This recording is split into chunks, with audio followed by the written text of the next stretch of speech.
sebagai apa namanya, bukan sebagai kopasnya, tapi sebagai panduan apa istilahnya, step-stepnya. Ya silakan Bapak Ibu bisa download.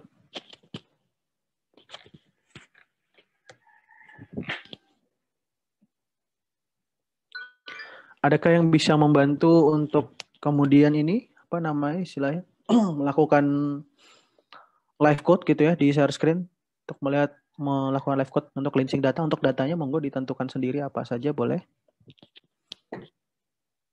Saya akan mungkin untuk awal saya akan coba ini ya. Saya akan coba menjalankan shortcut yang saya miliki. Di sini ya untuk data ini misalnya share screen saya sudah kelihatan ya Bapak Ibu. Share screen-nya sudah kena. Oke. Banyak itu share screen-nya, Mas. Masa enggak? Banyak banget. Oh, tadi. Udah, Deng. Udah ada. Oh, udah ya. Iya, di sini saya melakukan tahapan pertama dari aktivitas EDA ya. Kita mencoba melakukan aktivitas pertamanya yaitu pengambilan data. Pengambilan data. Coba ambil datanya. Di sini kebetulan saya attach directory demo filenya di mana. Habis itu saya rubah namanya. Saya kasih nama baru agar saya lebih mudah melihat. Kemudian ada karena datanya bentuknya dia itu ada sedikit keterangan ya di baris keduanya, maka baris keduanya saya skip baris keduanya. Nah, di sini ketika kita mengimpor data, kita sudah melihat datanya sudah masuk di sini di global environment, ada data sudah masuk. Terus nilai dari direktori kita juga sudah ada, nggih. Ini direktorinya nanti biasanya menyesuaikan dari di mana R-nya Bapak Ibu berjalan di proyeknya. Nah, dari situ ketika awal kita melakukan eksplorasi data gitu, ketika kita memasukkan dataset saja sebenarnya kita sudah diinformasikan gitu terkait dengan spesifikasi kolomnya dan nilainya apa ya spesifikasi kolomnya apa saja gitu ya. Ini yang kemudian memberi kita gambaran bahwa oke, berarti data yang kita miliki itu sebagian besar bentuknya numerik gitu ya. Numerik. Kemudian setelah kita menyemplungkan datanya gitu ya, kita bisa klik ini mungkin untuk melihat datanya ada yang kosong, kemudian ada yang sudah terisi dan segala macam gitu. Tapi kalau misalnya kita bisa melihat lagi dari menggunakan summary ini gitu, misal beberapa tool yang seperti tadi saya katakan untuk bisa melihat dataset kita gitu. Kita bisa melihat ketika kita summary di sini juga hampir sama akan menampilkan gitu kalau misalnya date gitu nanti dia minimal data yang ada di sini itu date-nya dari date tanggal berapa di sini. Dari dataset COVID yang saya punya ini kebetulan dia tanggal 3 tanggal 2 bulan 3 tahun 2020 sampai tanggal 3 bulan 9 itu September September 2020 tanggal 3 masih fresh. Terus mediannya berapa? Mediannya berada di 6.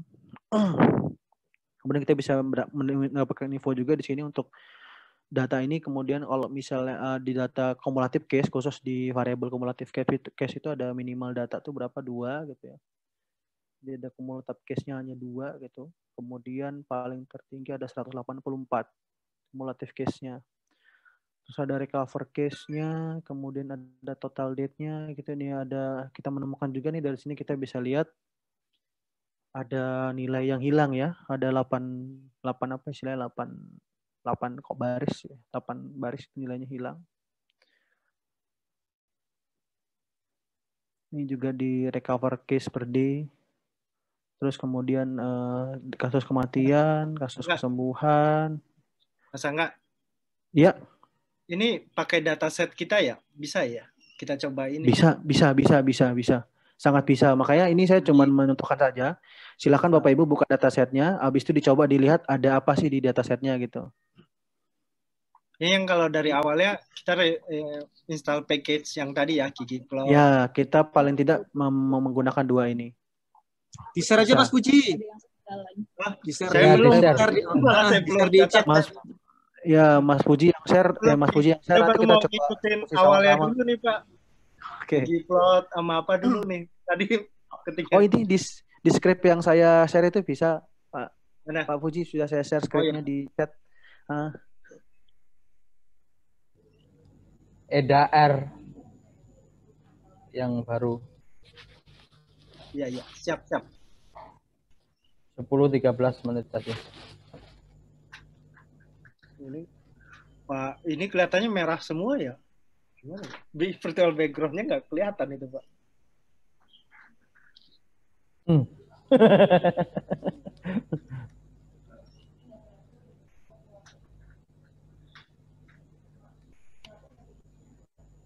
Gambar.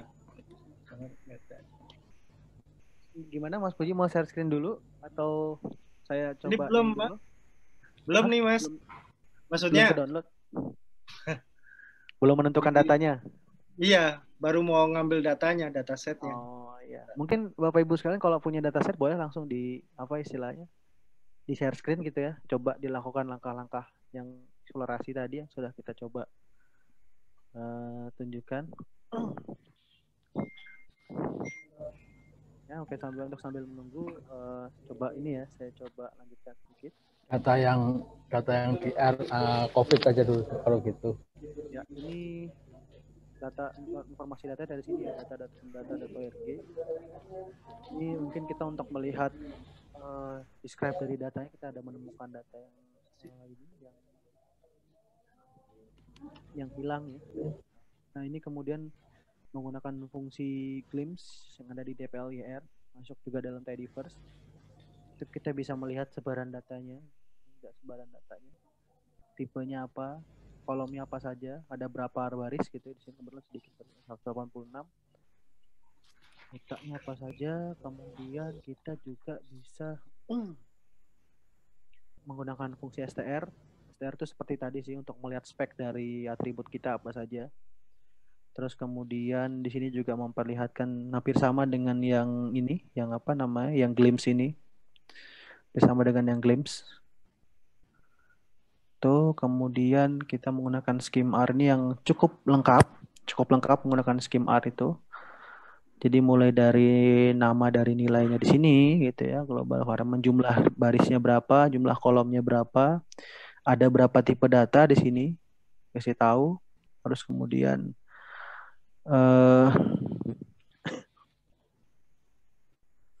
ini variable tipe data di sini disebutkan and missing-nya tidak ada untuk variabel tipe data. Terus kemudian untuk di nomor, jadi sini dikelompokkan ya. Kalau yang ini kan yang variabel yang data sendiri, kita ini numerik sendiri gitu. Numerik ada 8 ya dari total 9 ini. Nah, ini 9 kolom, ada 9 kolom. Kemudian satunya ada date, satunya lagi ada numerik. Nah, yang date langsung dipisahkan. Kelihatan min max medianya lebih apa ya, visualisasinya mungkin lebih oke lah kalau kita menggunakan scheme R ini. Terus kita bisa lihat di sini kumulatif, ada n missing enggak? Oh, enggak ada gitu kan. Habis itu min-nya berapa? Terus habis itu histogramnya, di sini histogramnya bisa kelihatan, ini sebaran datanya di sini ada. Terus kemudian di sini kita lihat misalnya recovered case, kasus yang sembuh gitu ya. Total recovered case di sini ada 8 ternyata yang missing gitu ya. Atau dead case per day, kasus kematian setiap hari gitu, ada berapa? Ada 9 kolom yang missing. Dan ini bentuk histogram datanya. Nah, dari sini juga mungkin kita bisa membuat histogram, memvisualisasikan histogramnya lagi gitu ya, dengan cara mengambil datanya menggunakan dolar seperti ini untuk menselect kolomnya. Bisa kita coba lihat histogramnya. Nah, ini mungkin jadi di sini kita melihat untuk data kumulatif case-nya itu sebaran nilainya itu di frekuensi berapa saja gitu kan. Yang sebagian besar di frekuensi 80-an sampai yang terkecil di sekitar ini. Jadi ini sebaran data kira-kira seperti ini. Mungkin kita kalau misalnya mau melihat kemudian perbandingan ya, apa nih? Oh, kita belum memanggil ggplot-nya kayaknya.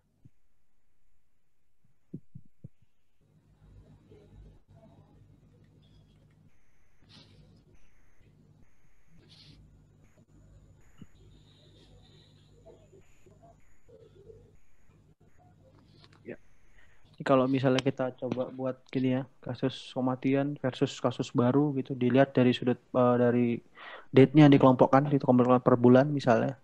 Kita bisa lihat di sini ada satu yang data yang sepertinya jauh daripada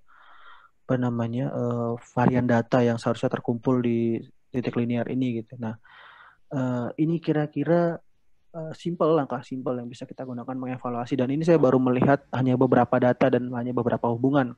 Ketika nanti kita berbicara eksplorasi data, maka kita harus melihat sekian kumpulan dataset yang kita miliki, dan ini memang tidak bisa dikatakan fasenya melalui fase 1 dulu, fase 2 dulu, fase 3 dulu, fase 4 dulu, selanjutnya gitu. Bisa jadi ketika kita menemukan data di sini ada missing value, kita bisa abaikan dulu misalnya.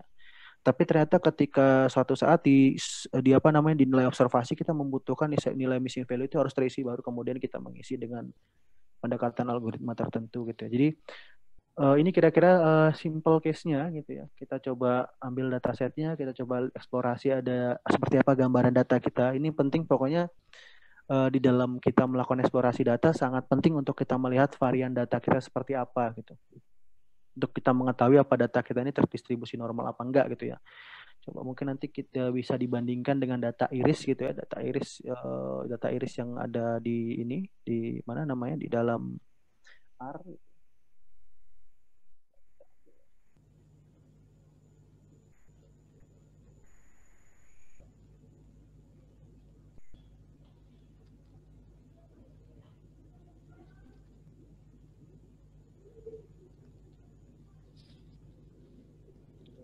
Itu kalau kita coba melakukan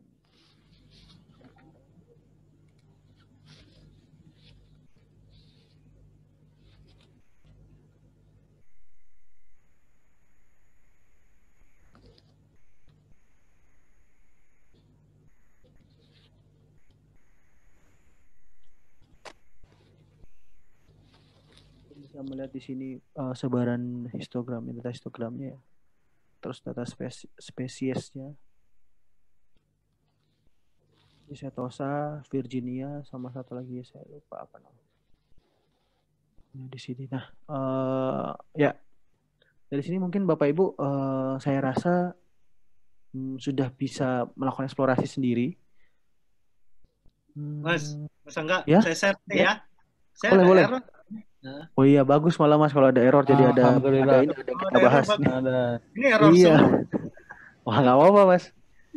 Kalau saya nggak bisa jawab, Bapak Ibu sekalian pasti juga akan menemukan jawabannya kok nanti di sini. Monggo, di-share aja Mas.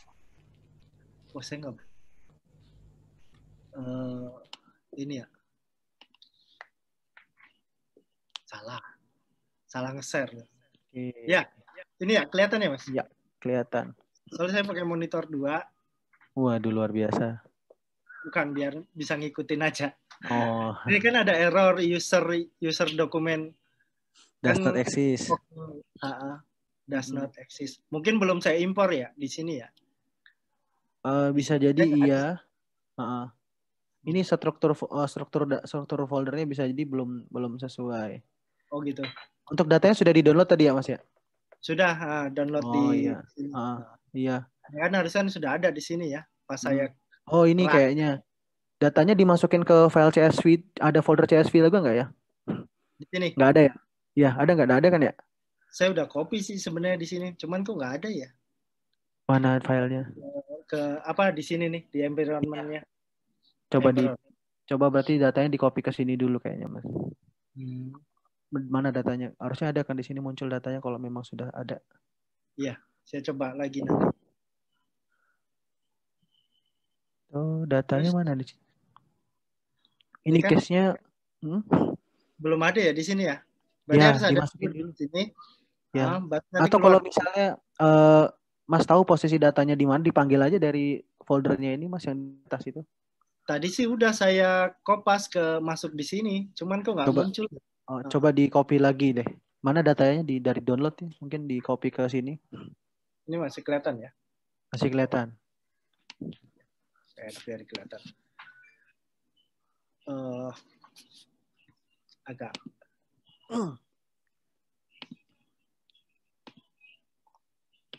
Coba diambil dari pas. Nih, kan sebenarnya daily udah ada di sini. Di mana Mas? Kayak yang ini screen-nya nggak kelihatan. Oh, screen-nya nggak kelihatan ya? Iya, kayaknya cuma screen satu aja. Ups. Ya, malah kagak Oh, nggak connect. bisa karena dia sessionnya. Jadi biasanya kalau ini ekspor akan apa waktu ekspor kayak geser gitu akan ada problem. Biasanya sih langsung tak masukin ke project dulu, baru tak load gitu. Siap. Saya coba dulu ya, Mas. Iya, nggak apa-apa sambil di share mungkin Mas. Oh, itu ada pidato presiden Salah. Nggak apa-apa. Justru itu Mas. Jadi kita tahu gitu bisa dapat gambaran juga. Kan biasa saya main di sini di dokumen. Iya. Biasa saya main di sini. Nah, tadi udah saya. Nah, ini ada nih update daily update. Nah, Oke. Ini langsung impor ya? Iya, bisa mau langsung impor di sini juga nggak masalah. Gitu. Ya, boleh. Ya, ini boleh kalau misalnya melalui user interface bisa juga import. Oke. Tapi itu sepertinya di situ nanti kita harus ngapus yang baris 2-nya. Oh, baris 2-nya ini. Ini kan harusnya nggak bisa ya kan? Masih tetap nggak bisa, belum. Ini Mas apa namanya izin. Nah, ini yang ininya Mas. Saya bisa nandain nggak ya? Bisa nggak nandain di sini? Gimana caranya menandakan ini Mas yang my directory /csv/daily update covid-19.csv. Nah, ini harus disesuaikan. Itu berdasarkan kasusnya, berdasarkan case-nya Pak Puji. Jadi Pak Puji misalnya di sini tempat filenya di mana nih yang apa namanya kan ini kan daily update IDN COVID ya. Nah, itu diarahkan ke ketika CSV diarahkan ke